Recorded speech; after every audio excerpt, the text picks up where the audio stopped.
Setelah Senin lalu diperiksa selama 12 jam sebagai saksi, Kejagung mengeluarkan kebijakan pencegahan Nadiem Makarim ke luar negeri. Tak hanya Nadiem, ketiga mantan staf susnya juga turut dicegah ke luar negeri. Lalu apa yang harus difokuskan penyidik agar dugaan korupsi pengadaan laptop Chromebook ini bisa terang benderang terungkap? Sudah ada Guru Besar Fakultas Hukum Unsud Profesor Hipnu Nugroho dan Ketua Dewan Pakar Federasi Serikat Guru Indonesia Retno Lestiarti. Kita juga sebelumnya sudah mengundang tim pengacara Nadiem Makarim namun belum ada respons. Selamat petang Bu Retno, Prof Hipnu. Selamat petang Mbak Cindy, Bu Retno. Saya mau ke Prof Hipnu dulu. Prof Hipnu, kita mundur dulu ke hari Senin ketika salah satu materi yang diperiksa penyidik kepada Nadiem Makarim adalah rapat pengadaan tanggal 9 Mei 2020 yang hasilnya memutuskan memilih laptop Chromebook untuk dibeli. Apa sebenarnya potensi pelanggaran yang bisa digali oleh penyidik dari rapat itu? Ya, begini Mbak. Dalam hal suatu pengungkapan perkara, itu yang dicari adalah cut off-nya. Simpul perbuatan melawan hukumnya itu di mana? Apakah rapat yang pada tanggal 9 ataukah sebelumnya? Itu yang pertama. Yang kemudian rapat-rapat yang terjadi apakah ada perubahan kebijakan atau tidak? Makanya kalau kita melihat ada suatu perubahan kebijakan dan kebijakan dalam rapat itu ternyata melanggar hukum seperti yang disampaikan oleh Kapus Pen, ada permufakatan.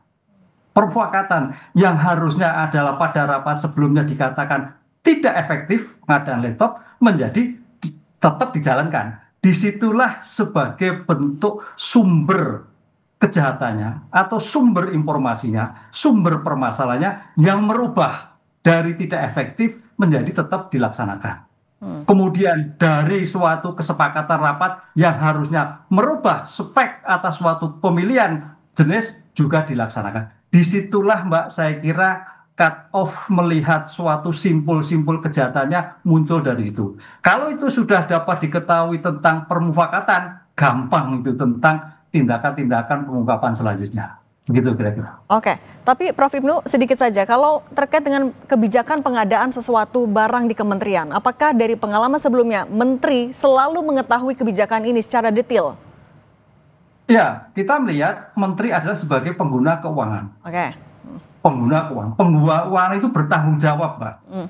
Pengguna anggaran. Oleh karena itu, di sini akan dilihat nanti sebetulnya siapa yang paling bertanggung jawab. Kan gitu kan pertanggungjawaban pidana itu melekat pada seseorang yang mempunyai kehendak, mempunyai tujuan.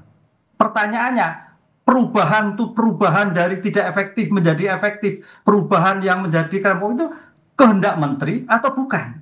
Nah, disinilah dari aspek hukum sebagai sifat melawan hukumnya di sana. Kalau itu yang dikatakan melawan, lah itu masuk kualifikasi begitu kira-kira.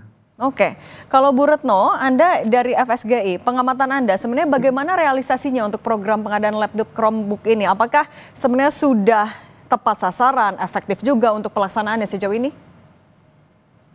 Iya, sebenarnya kan awalnya gitu ya, kalau dari penjelasan pihak kementerian memang ini digunakan untuk membantu pembelajaran jarak jauh. Jadi pembelajaran jarak jauh itu kan ketika memang pandemi dan setelah itu gitu ya, artinya itu memang untuk membantu proses pembelajaran. Nah, lalu apakah kemudian ini tepat atau tidak? Karena sebenarnya kalau berbicara tepat atau tidak, memang selalu ada pro kontra ya. Karena banyak orang yang bilang harusnya itu sasarannya ke daerah 3T. Faktanya daerah 3T ini ya sulit sinyal, sulit listrik, dan lain-lain kan gitu. Lalu untuk pembelajaran agar karena banyak sekali gitu ya ketika itu anak-anak yang kemudian tidak memiliki fasilitas itu, guru yang tidak memiliki laptop dan lain-lain, sehingga memang niatnya adalah untuk memberikan bantuan dan memberikan kemudahan agar pembelajaran itu berjalan. Nah, kalau kemudian speknya dan lain-lain, tentu sekolah kan nerima aja ya. Artinya sekolah-sekolah yang kemudian dituju itu kita juga nggak tahu pembagiannya kayak apa gitu. Jadi artinya itu juga sebenarnya secara terbuka kita nggak pernah diinfoin, nggak pernah juga ada bicara bahwa yang nerima tuh siapa gitu, yang dianggap tepat sasaran tuh siapa. Itu memang nggak pernah ada gitu. Tapi kalau soal nggak pernah dimunculkan lah ke publik. Tapi kalau bantuan laptop sendiri sebenarnya sampai sih ke beberapa sekolah gitu. Tapi apakah itu tepat sasaran gitu ataukah bagaimana itu kita juga tidak pernah terinfo soal itu ya. Karena antara yang nerima sama yang tidak menerima bantuan ini kan lebih banyak yang nggak nerima sebenarnya ya. Jadi belum tentu juga misalnya sekolah-sekolah di jaringan kami gitu mereka menerima gitu ya, tapi bahwa ada yang menerima iya sih. Nah, soal transparansinya, kemudian efektivitasnya, Prof. Hipnu, apakah ini juga akan menjadi salah satu indikator Kejagung dalam menentukan kasus ini juga terhadap Nadiem Makarim misalnya? Iya, kalau mendengar apa yang disampaikan Bu Retno, proyek ini bukan proyek button up, pertanyaan, tapi kelihatannya top down, keinginan dari suatu kementerian.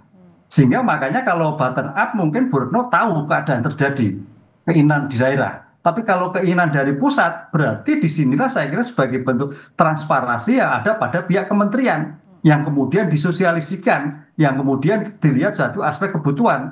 Ini yang tampaknya tidak match antara keinginan yang di bawah, kondisi yang di bawah, dengan suatu perbuatan keinginan di atas. Disitulah kalau dari aspek hukum sebagai bentuk aktus rusnya, suatu perbuatannya, suatu menyimpangnya yang sesuai dengan tidak ada tujuan dari suatu perbuatan yang dituju dalam suatu pengadaan laptop yang kepentingan untuk pendidikan. Itu arahnya ke sana tampaknya kalau mendengar dari Bu Retno tadi. Oke, nah Bu Retno, nah kalau secara keseluruhan kan alokasi anggaran untuk proyek ini juga tidak sedikit, tapi dari pengamatan Anda, apakah kalau dari infrastrukturnya, SDM-nya, perangkatnya, sekolah-sekolah di Indonesia secara umum sudah siap untuk menerima program ini? Ya sebenarnya kalau ngelihat pasca pandemi sih ya, jadi waktu pandemi kemudian seperti memang mulai terjadi sih peningkatan kebutuhan itu gitu. Jadi artinya dulu kita tidak mengenal Zoom, Google Meet tuh nggak mengenal gitu. Tapi begitu pandemi kan kita mengenal dan banyak sekali kemudian proses-proses pembelajaran dilakukan dengan cara itu. Nah itu sebenarnya kalau ngelihat kebutuhan ya bisa jadi pada masa itu memang sebuah kebutuhan gitu. Hanya kami barangkali ya memang pada posisi yang kemudian tidak paham ya, apakah kemudian pengadaannya seperti apa dan spek kayak apa itu kita memang tidak pernah juga diinfokan. Nah mungkin pembicaraan bisa saja ke dinas-dinas pendidikan gitu, karena yang menentukan misalnya dapat sekolah atau tidak gitu itu kan juga banyak peran dinas pendidikan di situ gitu ya. Jadi mungkin komunikasinya juga dengan pemerintah daerah. Nah di sini yang kemudian kementerian atau pemerintah pusat mungkin ini apa nih yang dibutuhkan di daerah mana dan lain-lain, kemudian bekerja sama dengan dinas untuk nentuin mana sekolahnya, itu ya bisa jadi gitu. Jadi kalau di sekolah sih sebenarnya kami cenderung tidak mengetahui gitu ya, guru-guru nih lebih nggak tahu, bahkan kita juga kalaupun sekolah kita dapat ada jumlahnya berapa dan apa juga belum tentu juga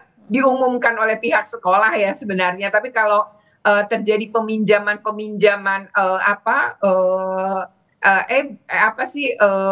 beberapa tadi ya seperti laptop dan lain-lain gitu di sekolah memang ada, tapi ketika misalnya ya kalau kita berbicara pandemi sebenarnya bantuan-bantuan itu pun bisa digunakan kan lewat handphone ya, dan sebenarnya saat itu pun banyak sekali gitu orang tua yang kemudian patungan juga untuk anak-anak yang kemudian keluarganya sebenarnya nggak mampu gitu. Jadi memang ada gitu gerakan-gerakan seperti itu pun saat itu ada, nggak harus laptop sebenarnya. Oke, itu yang terjadi di lapangan ya Bu Retno. Kita mau kembali dulu ke kasus Prof. Hipnu. Prof. Hipnu, tapi kan yang terbaru Kejagung mencegah Nadiem Makarim ke luar negeri dan membuka kemungkinan akan memanggil kembali. Apa iya hanya karena butuh klarifikasi dan keterangan tambahan atau ada kemungkinan lain Prof. Hipnu?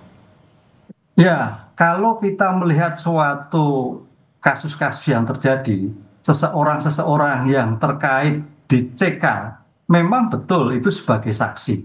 Tapi berpotensi ya, karena berpotensi suatu keterangan itu yang luar biasa untuk kepentingan suatu pengungkapan suatu perkara. Oleh karena itu, karena menteri ini kan kebijakannya pada menteri yang ketika itu situasi COVID. Menteri yang ketika itu menghadapi situasi yang arah digitalisasi pendidikan itu luar biasa. Jadi suatu keinginan yang menurut saya bagus sekali untuk bagaimana pendidikan. Karena saya sebagai perguruan tinggi waktu itu juga agak sedikit chaos untuk pengajaran. Cuman sekarang pada pelaksanaannya ini, apakah terkontrol, apakah mengetahui, apakah tidak? Disinilah yang saya kira menjadi letaknya sebagai tujuan yang baik, tujuan yang sangat memberikan suatu peningkatan pembelajaran ketika pada waktu itu, tapi ada suatu masalah hukum. Masalahnya apa? Hanya karena bentuk jenis kegiatan yang tidak sesuai dengan speknya, hanya dengan tidak sesuai dengan tujuannya. Karena apa? Kalau kita melihat suatu pengadaan, itu harus melihat dari perencanaannya,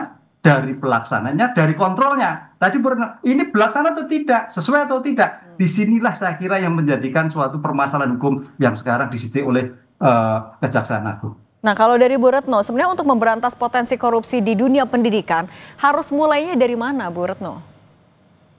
Ya, pertama sebenarnya yang pertama itu memang lemah pada transparansi ya. Jadi memang tujuannya baik itu niatnya baik gitu. Tapi kan seharusnya memang ada pertama kajian yang butuh sebenarnya mana, kemudian berapa jumlahnya, lalu yang pas ya speknya berapa sebenarnya yang kemudian pas.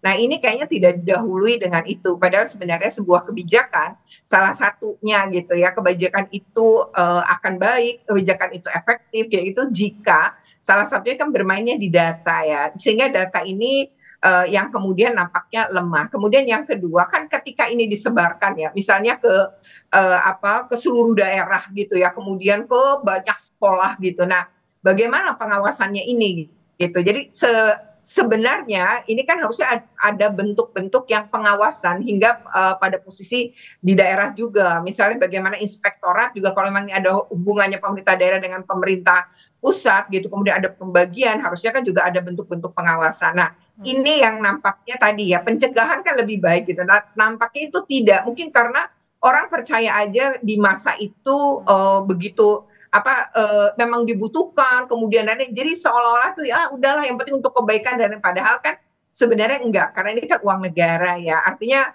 walaupun ini dugaan gitu ya, memang kan nilainya tinggi banget 10T gitu ya. Nah, ini yang kalau spek dan lain-lainnya memang banyak guru dan sekolah nggak paham gitu ya. Ini speknya seperti apa, kemudian harganya berapa, mungkin kami tidak paham. Yang kami tahu adalah menerima.